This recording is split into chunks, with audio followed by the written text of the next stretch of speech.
Hey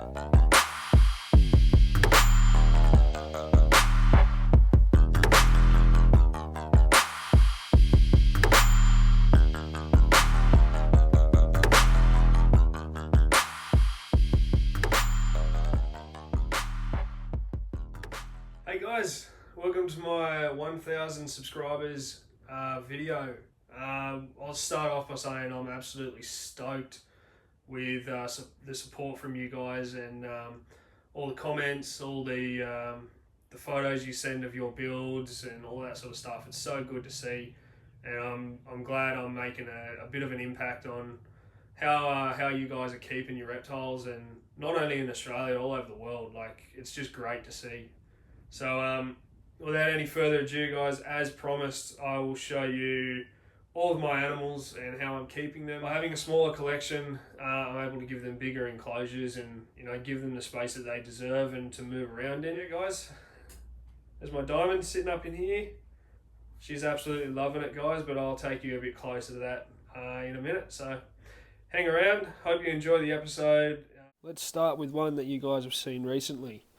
Now, if you haven't watched this video on my channel, it is the northern spiny-tailed geckos. I actually tore this tank down from previous bio and redid all the plants and everything. I did have a little grassy plant here that didn't last, but I've now put this rabbit's foot fern in and it's doing really well. Bird's nest ferns going nuts. Ficus is absolutely insane. I've cut that back like 3 or 4 times already. Now that probe that you see there, that's my thermometer. It will be hooked up to a thermostat over summer. Heat globe that I'm using. Just one of those little purple ones. I'm only using it purely because I can fit it in this little Exoterra canopy. They fit nicely in there. And then inside this hood here, I've got my plant growth light and my UV light in a twin socket. Now this whole enclosure is controlled by the grid connect, and I've got light cycles and heat cycles going day-night. Moving on to tank number 2. This one is a temporary setup. It is fully bioactive, live plants, live moss, but this one is actually a temporary enclosure for my Perrin's tree frogs. Now the reason I'm saying it's temporary is because their waterfall enclosure that I built, which is also on the channel, I ended up having some water leaks internally, and the plants in the soil were getting flooded, so I decided to take that tank into the garage. We'll be getting rebuilt at some stage for a species I haven't got before and never had before, so I'll explain more about that in some later videos. But these guys here, I'm not sure if they're male or female, but you can see there you got 2 of them. These guys are actually going, they originally came from my good friend Luke from Beach of Scaly Beasts, and now they're going to his podcast partner Jason from The Gecko Effect. If you want to have a listen to those, do talk about reptiles and all things reptiles. Basically, their podcast is awesome. Go and check it out. I'll put a link in the description below. But yeah, it's the Australian Herpetoculture podcast. Definitely worth a listen, guys. Having these guys in a more terrestrial-based enclosure, I've actually seen a massive change in behaviour. Whereas they're starting to dig these burrows, you can see just up the back there, that big black hole, they're actually digging burrows under the leaf litter and hiding out, and that's sort of things I didn't see when they were in the big tall enclosure. So yeah, the main reason I'm getting rid of these guys is purely because the kids never saw them. They would always just hide behind the waterfall and never actually saw anything. So I decided to move them into here, and since they've been in here, they've been a lot more visible and a lot more active. These guys here will be going to a new home, and they are going to love it. I can guarantee that. So that's my little temp setup, and I will move on to something else. This one here is, this was just where I had my hatchie Stimson. I've currently just moved her out of here and recently moved her into a new enclosure. But this was one of my original backgrounds. Now, it's nothing flash. It's actually done out of insulation foam and pond sealer.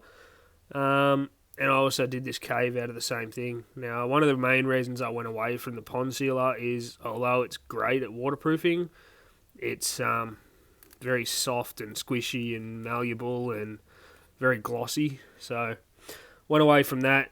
You can see that's an earlier version of the roof tile pointing, and you can see the texture change between the two. So that's one of the main reasons I went to these. But this was a very simple setup. Under the back corner here, I have a heat mat stuck to the glass with a thermostat down next to it.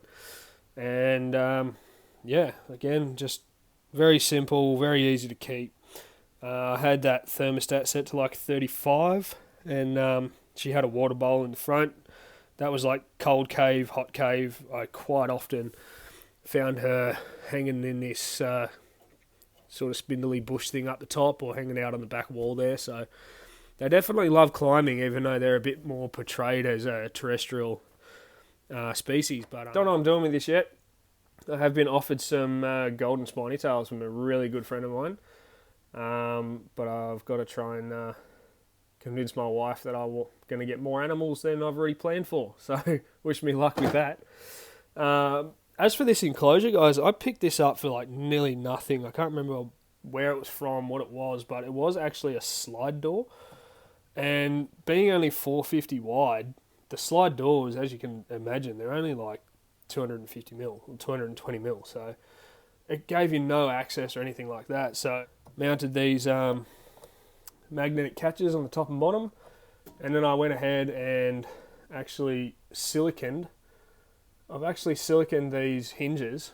These are just tiny little door hinges, siliconed them to the outside of the enclosure, and then stuck them to the glass and lined it with this draft sort of seal here. And to be honest, guys, it was one of the best ideas I've ever come up with. Yeah, I could have done it a little bit neater, but having these swing doors on this is absolutely incredible compared to those little tiny slide doors. Really hate slide doors, but they do serve a purpose, as you will see in these next tanks. So here we are, moving on to another one that's a bit more familiar, or one of my more recent videos. This is my Stimson's Python's Forever enclosure. Like I said earlier, she's only just gone in here. You can see her just up in there, tucked away inside the little removable cave there. It's got that awesome pinstripe downer, and I've got to give a huge shout out to a really good mate of mine, Chris. He's the one that I've gotten this beautiful girl off. Guys, he honestly does some insane looking, not so much just the look of them, but the quality of the snakes that he can provide is unreal. His knowledge is phenomenal. So, just downright awesome guy. Always willing to have a chat about his animals and how to care for them and all of that sort of stuff. So, if you guys want really quality Antaresia, he pretty much specialises in Stimsons and children's, which technically are the same thing these days, but he does some pretty cool natural colour morphs of like this girl right here, and he does your sort of more normal or more common broom locality stimmies, and he's got some I believe some patternless children's pythons possibly, and possibly some marbles children's pythons in the making as well. But Chris, if I'm wrong there, mate, please let me know, and I'll be sure to correct myself. So, but yeah, there you have it, guys. She's absolutely awesome. She's almost a year old now,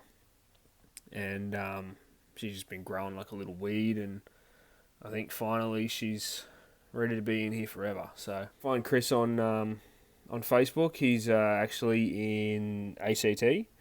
So, if you guys are wanting really quality Antaresia, go and see Chris, or go and have a chat with Chris at Capital Reptile Specialists.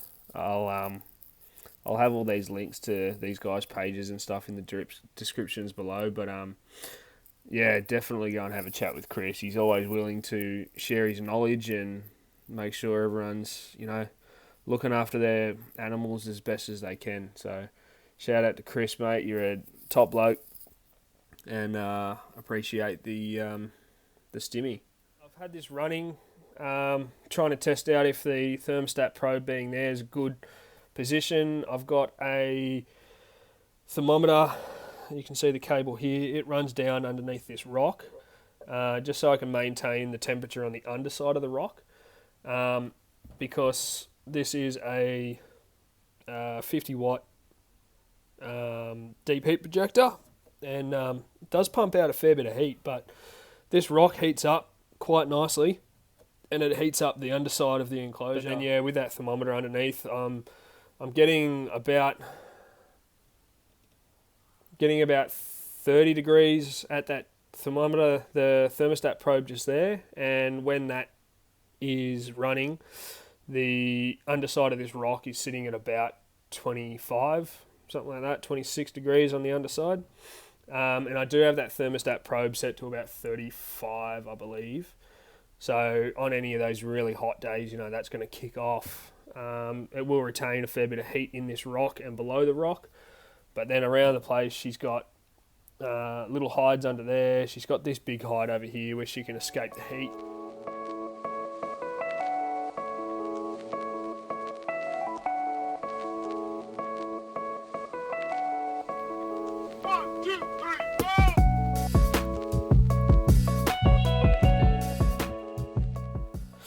So now we'll move on, moving up in the world to probably my biggest enclosure, and there's the star of the show up there. She's doing really well in here. Absolutely loving this enclosure. I'm having no trouble whatsoever with my heat rock. She sits on that most of the time.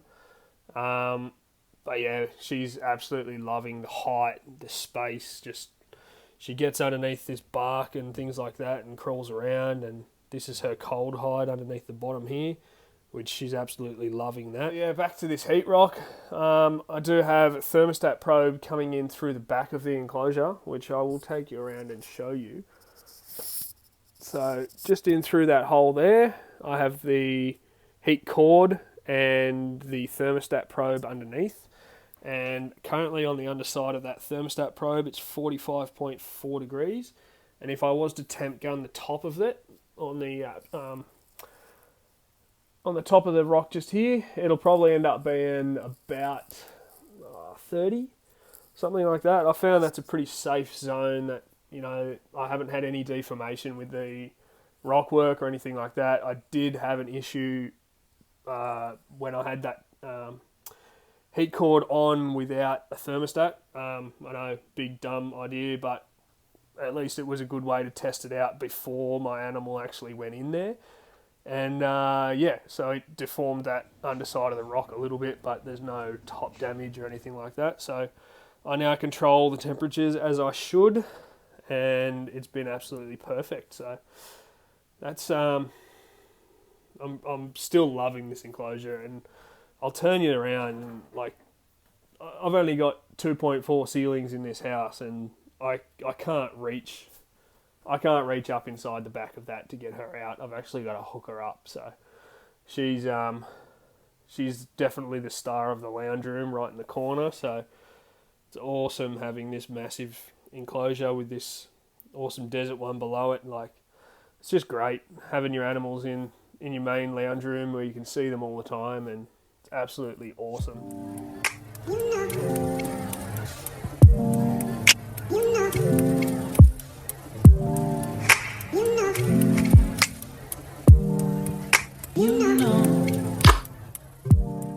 We'll start this video off with my number one main man out here in the garage. This is Bear. He's an 8-year-old crazy lab, as you can see. But yeah, moving on. There's the most recent tank that I've done for my good friends of mine, Alison and Troy. Now Troy's got a lot to say about my holding flag up here, which Sorry Troy, but I'm pretty sure that's going to stay, mate. You're going to have to just put up with that in my videos. And here's the next one for these guys. It's actually the bottom one of 4 that they will have done. Again, made by my friends there at Wildfire Bed Dragons and Greeny's Reptiles and Enclosures. But yeah, this one will be the bottom one. We'll have another 4 stacked up on top. So I'll sort of pan out and you can sort of see what I'm working with here, guys. I don't have a lot of floor space. Especially when I go and put some bigger enclosures and things like that on. I don't have a lot to play around with, so you don't need a whole heap of space as long as I've got all the right gear, and you know, I've got things like a few spare panels and you know, a few spare tubs of pointing, things like that. I'm pretty well set with what I need to do, so you don't need a lot of space, guys. Just a bit of an imagination, really. I'll show you these real quick. These are pretty much the lights that I'm using in my bigger enclosures. They're a Philips LED batten light. These things are bright as. I love them. They only cost about 18 bucks, and then you've got to go and put your own plugs on. But yeah, for like 20 bucks, you can't go wrong. These things are absolutely awesome. So yeah, guys, that's my garage and my workspace. All my tools and gear and stuff are in the cupboard. Just another thing I might want to just add here, just excuse the rain, but this is basically just an inso foam that when I get some leftover pointing and different colours and things, I generally just start slapping it onto this board to have a play around with colours and textures and all sorts of different painting and stuff. But as a demonstration to see how strong this pointing is, it's probably got maybe five layers. That's a steel vise, and it's left no imperfections whatsoever. Very, very minimal cracking, and I was hitting that very hard. So this stuff is incredible. Absolutely awesome stuff to work with. I'll leave you there and I'll head back inside. Moving on to my next one. Now, this is an enclosure that I've had built for a long time, and I've had the Reptile one 900 wide, 1200 tall black melamine. I've had this for quite a while, and I've done this rock work a long time ago, like probably this time last year. I had this set up in anticipation on getting this species of animal, and there's plenty of things in this enclosure that I wanted to do differently, but this is all grout. This is prior to me using pointing, and there is a lot of imperfections in it. Like you can see there, I've got holes and all sorts of different stuff going on. This was very early days, guys. Very early days. So anyway, regardless of that, I do want to redo this enclosure one day, because now that I do have the animal in here, I have found there's ways that I could have designed it better. So I think I will end up doing that at some stage. She just doesn't use these sort of branches and things that I thought she might have. I'll take you back so you can see it a bit better. But yeah, she doesn't really use those branches and stuff. So I want to try and give her a bit more of a rocky sort of crevice, rocky gorge with, you know, big flat narrow shelves that she can get under and wedge herself into.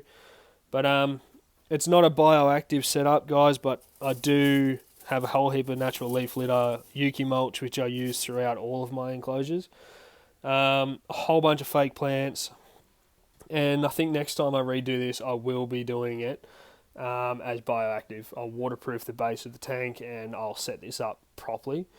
But I'll show you guys what I've actually got in here. This here is my 5-year-old female rough-scaled python. Now, she is an absolute gem of a snake, and yeah, I don't know if you guys know much about the rough scales, which I assume you would, because You know, they're definitely a unique species and one that I've wanted for a while. And when my brother-in-law got his for the first time, that was it. I was like, nah, I have to get myself one. And I was lucky enough that this girl here came up, and I jumped on her straight away. And she's such a good animal. She feeds well. She handles absolutely great. And yeah, definitely a species that I will be holding on to forever and always, I'd say. So definitely she deserves to have somewhere that is very much suited to what she wanted, or what she needs, I should say. So as for her heating, I am running a 100-watt deep heat projector on top, and her thermostat is right there.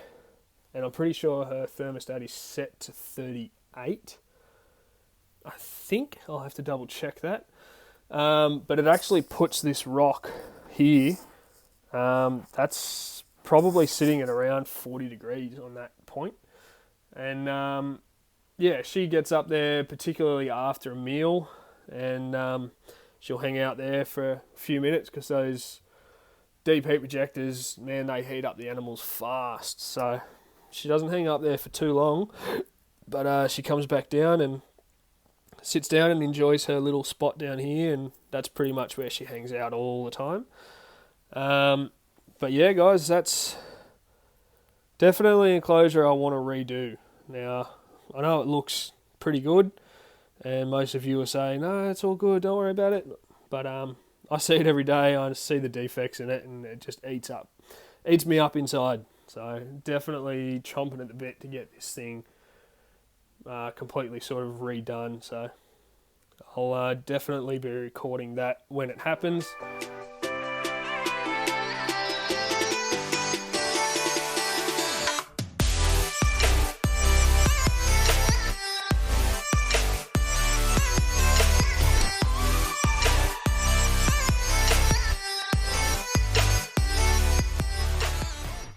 Hope you enjoyed that little tour, guys. Again, I'm so grateful for hitting that 1,000 subscriber mark, and it's definitely pushing me along to make more videos and keeping me interested in the whole YouTube thing. So yeah, I really appreciate the support, and hope you enjoyed seeing my animals, and I will catch you on the next build.